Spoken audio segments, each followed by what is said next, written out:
She told me over apple pie. Tuesday night. No build-up, no warning, just pie and betrayal.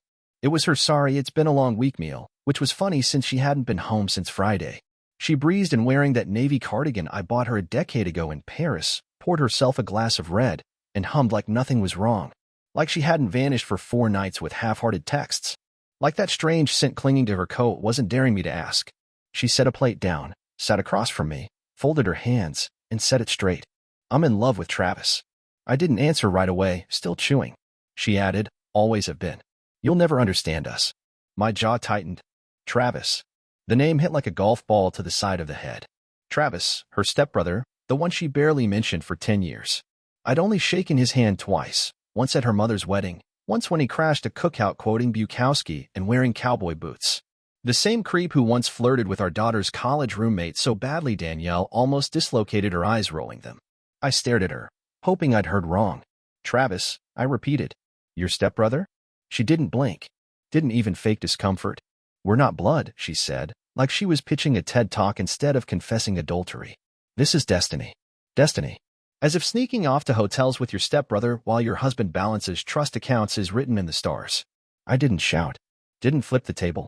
I just sat there, apple pie going cold, while she spun her wine glass slow circles, giving me a look like she expected applause.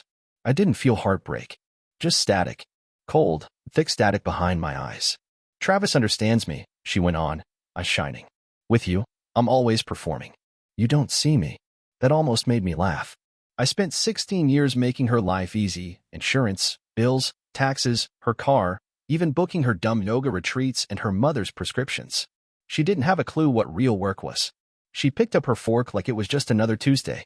I looked at her and thought, you really think this won't cost you anything, don't you? That was the moment something shifted. Not rage. Not grief.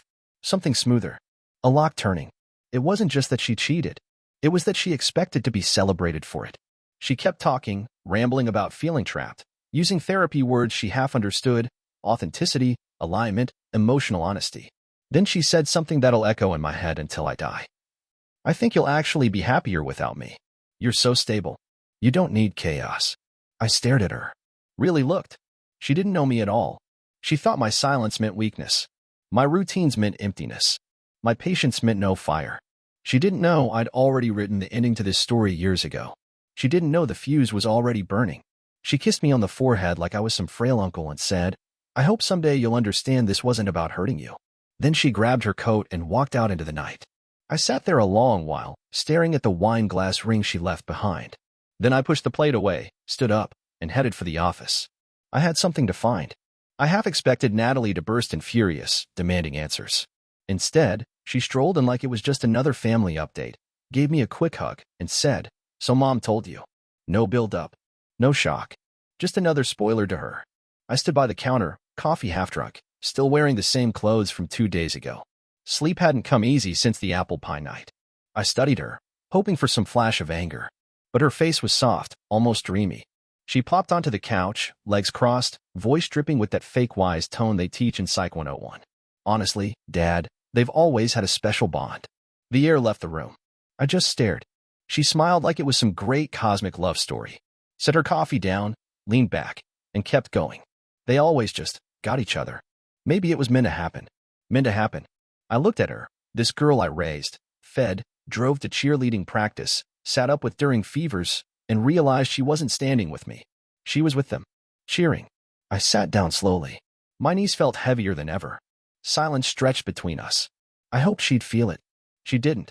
Instead, she picked up her phone like she'd just checked off support Mom's affair from her to-do list. Did she tell you they're moving in together? She asked, casual, not even glancing up. Something inside me pulled tight. Not broken. Not snapped. Just pulled, like guitar string stretching too far. So this is what it feels like, I thought.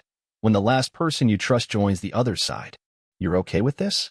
I finally asked, my voice low. She blinked at me like I'd asked if she liked her latte.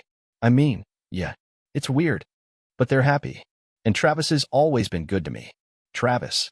She said his name easy, like it wasn't the same man who used to leer at her friends, the same creep who once drunkenly told me Danielle had the best hips in the family, the same idiot I caught skimming bourbon from my cabinet years ago. Now he was Dad 2.0. I wanted to scream. wanted to grab her by the shoulders and shake sense into her. Instead, I just sat there, listening to her talk about their plans like she was pitching a startup. "You'll be okay, right?" she said at one point, so casual it was almost funny. And that's when I realized she didn't want me to be okay. Not really. If I broke, she could tell herself she picked the right side. If I lost it, she could say, "This is why Mom left." So I gave her what she needed. I nodded, said nothing. She kissed the top of my head and said, "I think this is for the best." Then she walked out of my house. I watched the door close behind her. The same door I'd carried her through on her 5th birthday when she twisted her ankle. The same hallway I paced during her fevers. Now she was gone. Not just out the door, gone. 2 people I would have taken a bullet for had calmly told me I wasn't needed anymore. Not in the new version of the family they were building. And that was fine, because I still had the envelope. I left before the coffee even finished brewing. She slept upstairs, in the bed I spent a month picking out when my back started giving out, the bed she said felt too clinical 2 weeks later. Like everything I chose. I didn't leave a note. Didn't slam doors. Just zipped the suitcase, paused by the hallway dent from when Natalie was 8, and walked to the office. 3rd drawer down. Cherry wood. Dull brass handles. I built the cabinet with my brother, back when we still talked. Funny how people drift when they know too much. I pulled the drawer open and hovered my hand over the neat rows. Taxes. Real estate. Firm agreements. Grandfather's were bonds. Then I saw it. Thick. White. Sealed with a blood red sticker. The envelope sat there, thick and heavy, labeled in my handwriting. "If she ever leaves." It wasn't dramatic. It wasn't some whiskey-fueled fantasy drafted by a bitter husband. I'm not built that way. I wrote it 3 years ago, the night she came home from that so-called self-discovery retreat in Crescent Valley, smelling like cedar smoke and something colder.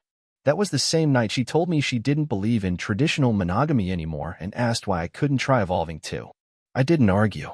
Instead, I poured a scotch, sat in my office, and rewrote our estate plan, not out of spite, but out of instinct. The kind that takes over when you realize someone isn't drifting anymore. They're planning an exit. Inside that envelope were 6 documents, notarized, witnessed, airtight. I'd even had a friend from the firm review them off the record. He thought it was a client case. It wasn't. That's the beauty of estate law. If you plan carefully enough, silence becomes a weapon. People underestimate quiet men. They think we crumble when the storm hits, but the truth is we build during storms. I slipped the envelope into the side pocket of my suitcase. The rest of the drawer I left untouched. I knew she'd tear it apart eventually, hunting for something she thought she was owed, but she wouldn't find it. Because the real strings tying together our life, the house, the business, the trusts, had already been quietly rewoven into a web she couldn't even see. I zipped the bag shut, stood tall, and took one last look at the office. The diplomas hung slightly crooked above the desk. The plant by the window was half dead. No surprise. I was the only one who ever watered it. I stepped into the hallway, passing the glossy photos of a family that, truth be told, had never really existed. One shot from our 10th anniversary in Montreux caught my eye. Danielle in that black dress she said made her feel expensive. Looking at it now, I didn't feel sadness. Just a dull, detached curiosity like flipping through a stranger's wedding album. At the front door, I paused. The silence inside the house was thick, almost alive. I could still hear her words from 2 nights ago. "This is destiny." Yeah. And sometimes destiny gets notarized and filed under irrevocable. I stepped outside, closed the door gently behind me, and drove away without so much as glancing at the rearview mirror. The first time I noticed the pull, the retreat, it was almost easy to miss, the little ways she started slipping away. She stopped reaching for my hand at dinner. Her laugh got quieter. Her phone lived face down on the table. Her showers got longer. At first, I blamed work stress, hormones, whatever made it easier to lie to myself. But I've spent a lifetime reading people's blind spots, especially the ones they leave on paper, and Danielle had started leaving them everywhere. So I did what I was trained to do. I started writing, not journals, not angry letters, but futures. I spent late nights drafting documents that looked harmless on the surface, the kind we update yearly for wealthy clients. But underneath every clause, every decimal, every trust line, was a plan for extraction. Not from her. From the fantasy I'd been sold. I moved Hayes Financial into a holding structure with dual trustees, me and an old mentor of mine who lives off-grid and hates drama.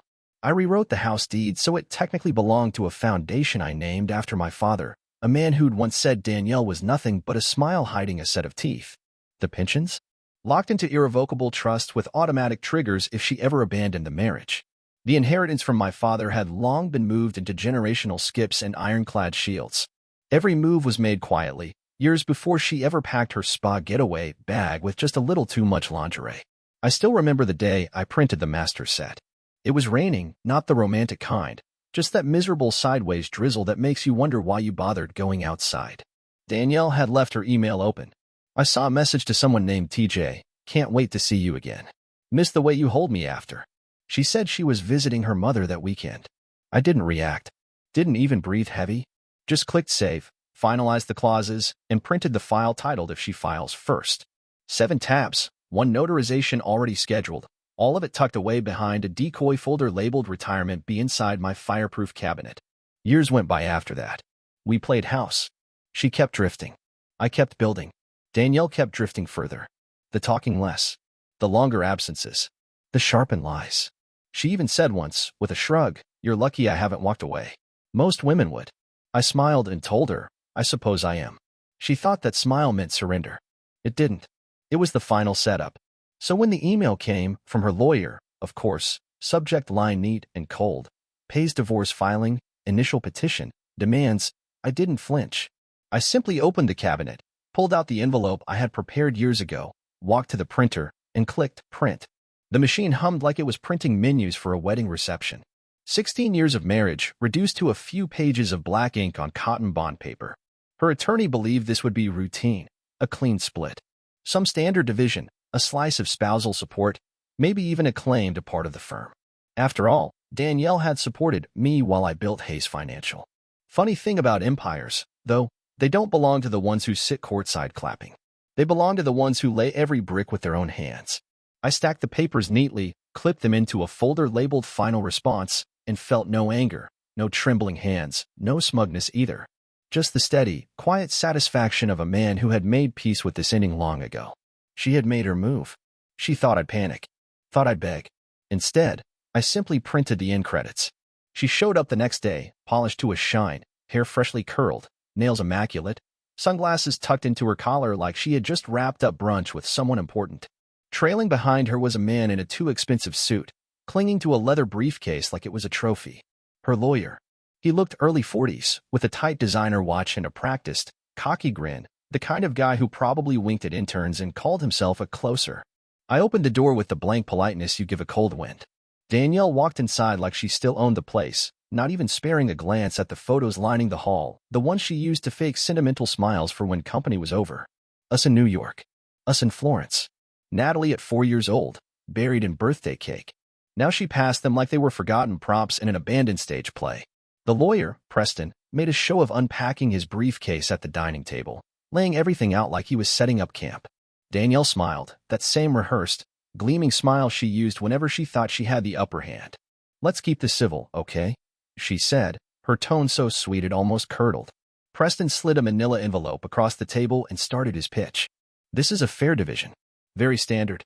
50% of the shared estate, reasonable alimony, partial executive control over Hayes Financial, given Danielle's long-term emotional support. There's precedent. Support.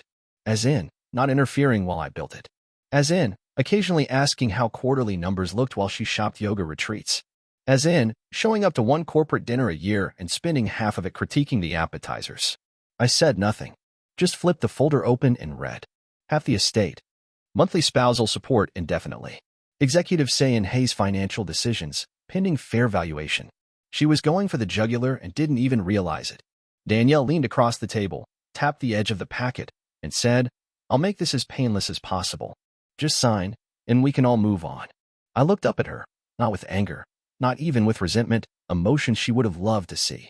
Instead, I smiled. Not smug, not mocking, just the calm curve of a man who already knew how the story ended. "Of course," I said. "I'll sign everything." Preston blinked, clearly unprepared for no resistance. Danielle tilted her head, a flicker of confusion behind her makeup. I glanced back down at the papers, pretending to read them a second time, not because I needed to, but because I enjoyed watching her bask in the illusion that she had control. This was her big moment, her imaginary Oscar scene. The victorious, wronged woman, finally escaping her cold, unfeeling husband. Probably already rehearsed the story for her book club. Derek just wasn't emotionally present. Travis truly sees me. She thought she had one. She didn't realize the estate she was carving up had been emptied out long before she ever filed the first petition. She thought she was slicing a mansion. She didn't realize she was cutting air. "Can we get this notarized tomorrow?" Preston asked. "Absolutely," I said. Danielle nodded, relieved, so sure this would be quick, smooth, bloodless. I walked them to the door like a good host. Preston shook my hand, a little too firm, a little too rehearsed. Danielle looked at me one last time before stepping into the car. "You're being very mature about this," she said, almost surprised.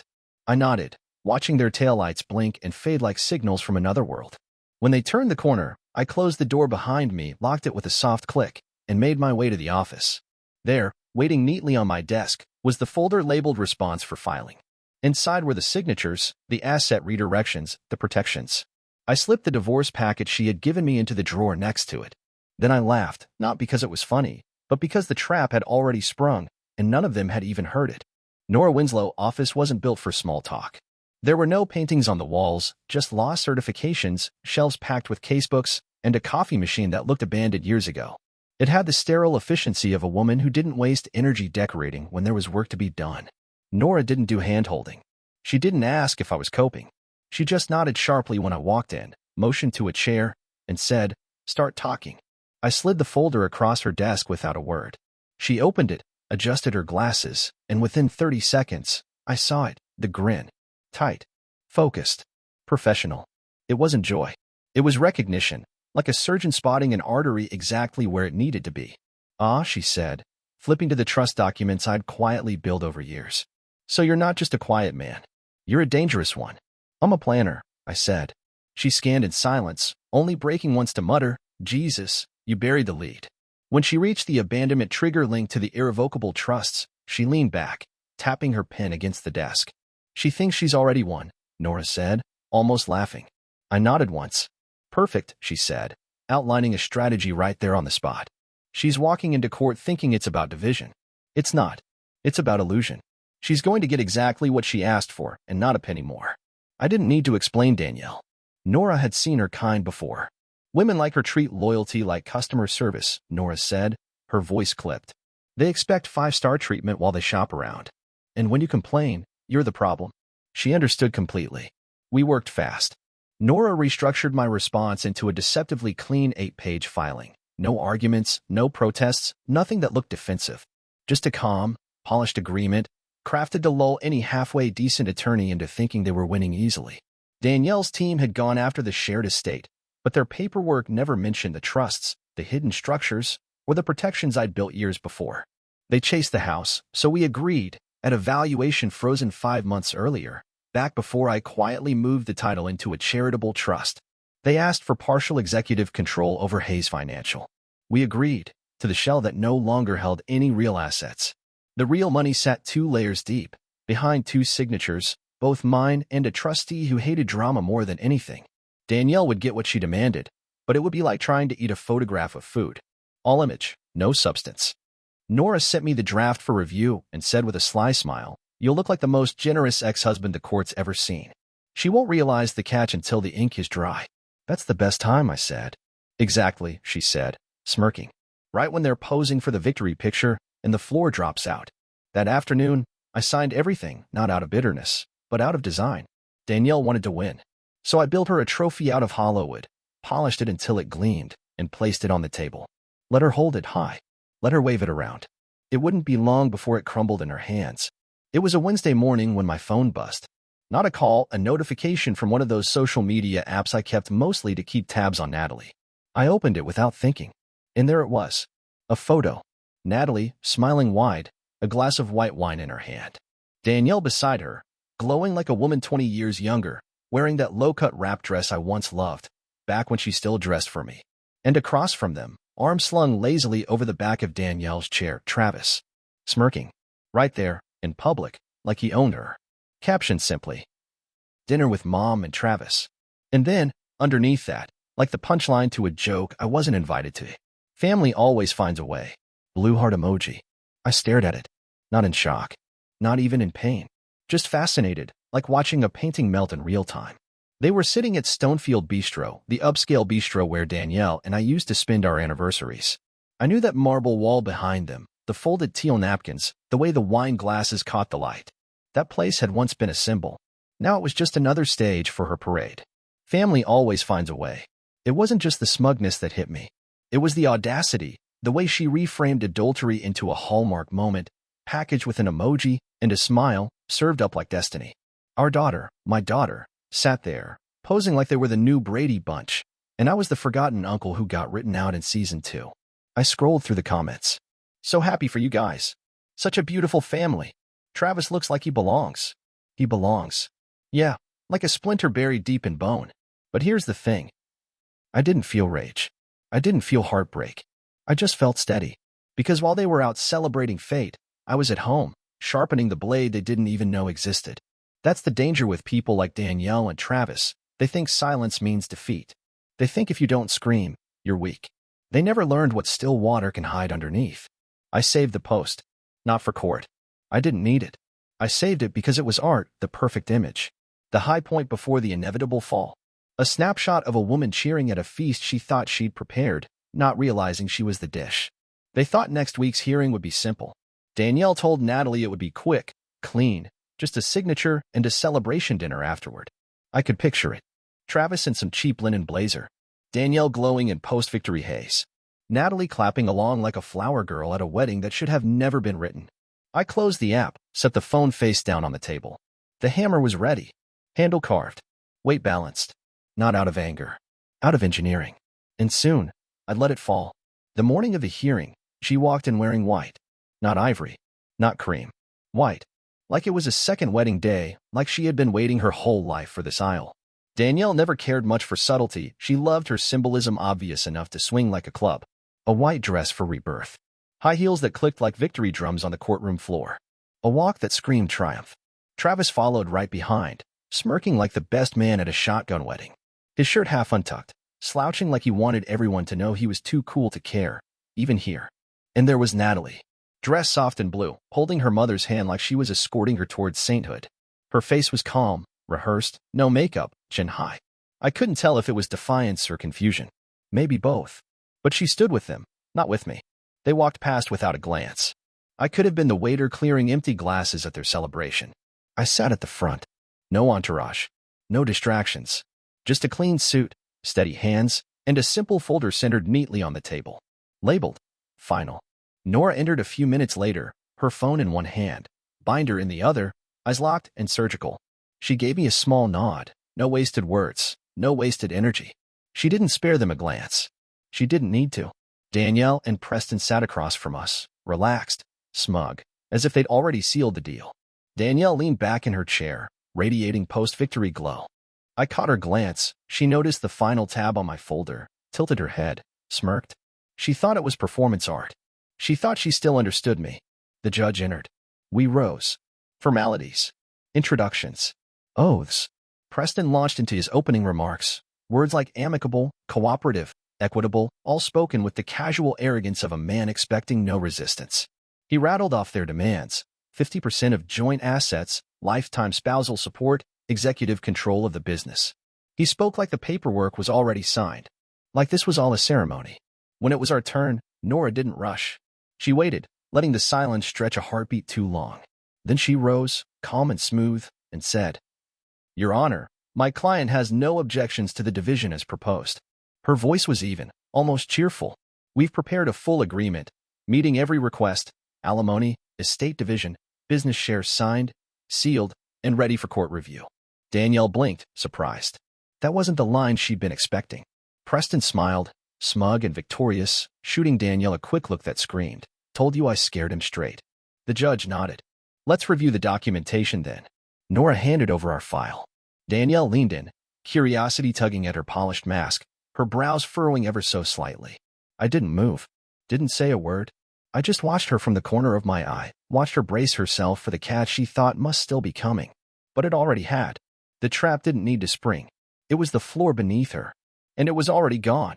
The pin in my hand felt heavier than it should have, not because of sentiment. That part had burned out long ago, but because of precision. Because every quiet move, every signature, every shift of paper had been engineered years before today. Still, my hand didn't hesitate. I opened the folder marked Final, slid the documents out, and signed each page with calm, Practice strokes. No questions. No stalling. No fight.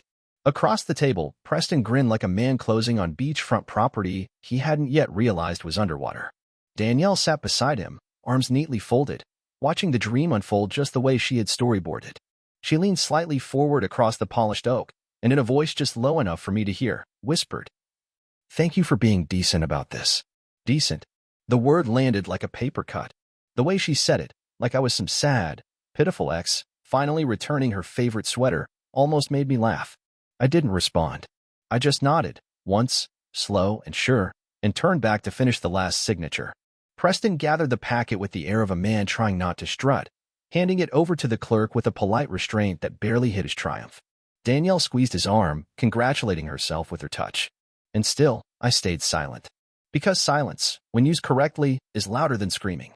The clerk checked the documents, initials, signatures, everything in order, and passed the folder to the judge's assistant. Danielle sat back, crossing one leg over the other, smoothing the fabric of her white dress like she was preparing for applause. Even Natalie smiled faintly from the bench behind her, pride flickering on her face. They thought it was over. They thought the curtain was dropping cleanly, neatly. Danielle must have imagined herself walking out of that courtroom with half the business, half the house, a loyal daughter, and a head held high. She'd get to play the role of dignified survivor, rewriting the story any way she pleased. And on paper, I had given her everything she asked for. Every line, every term. But what she didn't know, what none of them knew, was that the assets she thought she was carving in half had been migrated, hidden, locked down long before she ever picked up the knife. Everything she thought was ours was already mine alone, shielded and legally fortified. Every asset she claimed, every dollar she believed she was entitled to, was a reflection in a one-way mirror. She saw an outline. I held the architecture. Now the signatures were sealed, the contracts filed, and the chains she thought she was breaking were already welded shut. She thought I was defeated. She thought I was tame. All I had done was let her decorate the inside of the cage. Danielle blew a kiss toward me, a mocking, exaggerated show of civility, while the judge leafed through the documents. Travis leaned back in his chair, arms crossed, already smug, already thinking about where they'd celebrate afterward. They both thought it was over. A clean escape.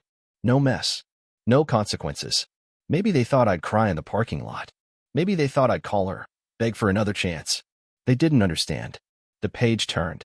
The final line was read. And in 15 minutes, the floor was going to vanish beneath them. The silence in the courtroom shifted. It wasn't loud or sudden, it was dense. The kind of silence that made everyone sit a little straighter without realizing why. Even the clerk glanced up from her screen, sensing it. The judge, a tall, silver-haired man with all the emotional expression of a granite wall, adjusted his glasses and cleared his throat. His tone wasn't harsh, just careful. "Ms. Hayes," he said, flipping through the last few forms, "before we proceed, I need to confirm something." Danielle tilted her head, a polite smile frozen in place. Her mouth twitched, just slightly. "Of course, Your Honor," she said, the same tone she used to correct waiters when they brought the wrong wine. Preston, chipper and clueless, added quickly, "We've reviewed everything thoroughly, Your Honor." The judge nodded. And then he flipped to the page that would change everything. "Then you're aware," he said, "that the estate being divided reflects approximately $48,000 in shared liquid assets, and that the entity formerly known as Hayes Financial, along with all related trust and property holdings, are excluded from the marital estate due to irrevocable restructuring prior to filing." Danielle blinked. For the first time that morning, the smile slipped off her face. "I'm sorry," she said sharply, voice cutting through the courtroom. "What did you say?" The judge didn't even glance up. "The shared checking account sits at $48,320, he repeated. "The rest, corporate shares, retirement accounts, real estate, are held in protective trusts not subject to division. You initialed each section." He paused. Twice. Danielle's head snapped toward Preston like it was on a swivel.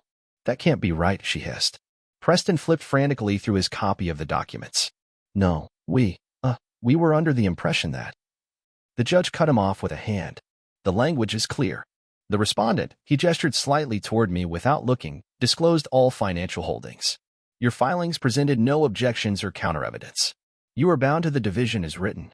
Danielle sat up straighter now, the tension pulling across her shoulders. Her voice shook, trying to hide behind anger. "That business is ours. I supported it for 16 years. I'm entitled to it." The judge didn't even blink. "You are entitled to what you signed for." Behind her, Travis uncrossed his arms, his smirk wilting into something far less confident. I didn't move, didn't speak. I just watched. Danielle turned back to Preston, wide-eyed, desperate. You told me. Preston stammered. I was not made aware of these asset protections. These trusts, this is complex structuring. It's not standard. Nora, calm as ever, finally spoke, her voice crisp. They were filed legally and properly, Your Honor. All disclosures were included in our responses. If opposing counsel failed to review them thoroughly, that is unfortunate, but it is not our burden. The judge nodded again, no sympathy in his eyes. Danielle's face flushed blotchy, not from tears yet, but from realization. That creeping, inevitable horror when a person realizes they're not standing in a courtroom anymore. They're standing inside a trap they helped build. She looked at me, not with rage, with panic. I met her gaze, just long enough. She opened her mouth like she wanted to scream fraud, manipulation, anything, but no sound came. Her throat worked, desperate, but there was nothing left to claw at. No leverage, no fallback. Just a signature, her own, staring back at her. Travis leaned forward, whispering something into her ear. I couldn't hear the words. Didn't matter. She pulled her arm away from him almost violently, and for the first time in years, she didn't look radiant. She didn't look powerful. She looked small, cornered. Just a woman who had walked into court carrying an empty purse and handed over the keys to a kingdom she never even learned how to enter. I leaned back in my chair. Still no words. I didn't need them.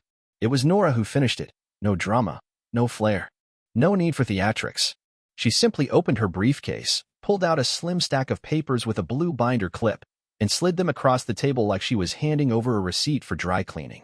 Your Honor, she said, voice steady and clear, for the record, and in response to any implied ambiguity regarding the estate, we are submitting full documentation confirming the respondent's asset restructuring, all dated and filed prior to the petitioner's initial divorce filing.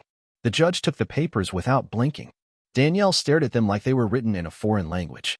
Her fingers hovered, trembling, but she didn't touch them. What is that? She asked, voice raw, eyes darting to Preston. Nora answered, no hesitation. The irrevocable trust, Ms. Hayes, executed over a year ago, triggered by spousal abandonment, as outlined in the original prenuptial and supplemental agreements. All assets moved under trustee control, independently managed, non-reversible. The only liquid marital fund remaining is the joint checking account, $48,320. Danielle's hand shot out. She snatched the stack, flipping through the pages like she could somehow outrun the ink. No, she whispered. Then louder. No, this is fraud. He tricked me. She shot to her feet, so fast the chair screeched across the floor. Natalie flinched in the bench behind her. Travis sat frozen, jaw clenched, realizing, too late, that he probably should have paid closer attention when Danielle had bragged about winning. The judge finally looked up, his gaze flat and unmoved. You signed, Ms. Hayes, he said calmly. He disclosed. You just didn't read. It wasn't a gavel that made the final sound. It was the silence. Thick, crushing silence. Danielle stood trembling, not crying yet. But the shift had begun. Disbelief sliding into humiliation. Danielle's eyes bounced from the judge to Preston to Nora, then finally landed on me. And for the first time in years, she looked like a woman who truly understood what she had lost. Are you kidding me? She hissed, her voice rising, turning on Preston. You said we had control of the firm, that the house was community property. You said we'd win. Preston muttered something useless under his breath, shuffling his papers. Danielle jabbed at the trust documents, hand trembling. I didn't see this. This wasn't. Without even glancing up, Nora said, Page 11. Initial by you. Danielle turned back to me, her mask completely gone now, panic flooding through. You planned this, she spat. You knew I'd leave. I met her stare, calm. Not new, I said. Just listened. She froze, watching the quiet certainty in my eyes, and for a moment, I think she finally understood. Not the betrayal, her own. Not the defeat, the one she handed herself. The judge, unmoved, flipped back to his docket. If there are no objections, we'll proceed to finalize. Danielle opened her mouth, but found no words. The case was over. The gavel didn't fall. It didn't have to. She had. The house was still now, in a way only true freedom brings. Not hollow silence. Not grief. Just peace, deep and steady. 3 weeks had passed since court. I moved into the lake house, the one she said was too small, too bare, too honest. Now it felt just right. I sat on the deck, bourbon in hand, watching the sun sink into the water. No questions, no accusations, no more waiting for moods to shift like tides. The phone buzzed once. A single message from Danielle. You destroyed me. You poisoned our daughter. I hope it was worth it. I read it with no anger, no guilt, only clarity. She didn't say I lied. She didn't say I tricked her. She said I destroyed her, as if she were an innocent caught in a war she started. As for Natalie, I hadn't poisoned anything. I had simply stayed still. I had let them both make their choices. Out of habit, I checked Natalie's page. 2 days ago, she had posted something about boundaries and healing. Now her profile was gone. Blocked. No message. No explanation. I wasn't surprised. She hadn't failed me. She had failed herself, trying to cling to the lie that betrayal could be recast as growth. I deleted Danielle's message without replying. There was nothing left to understand.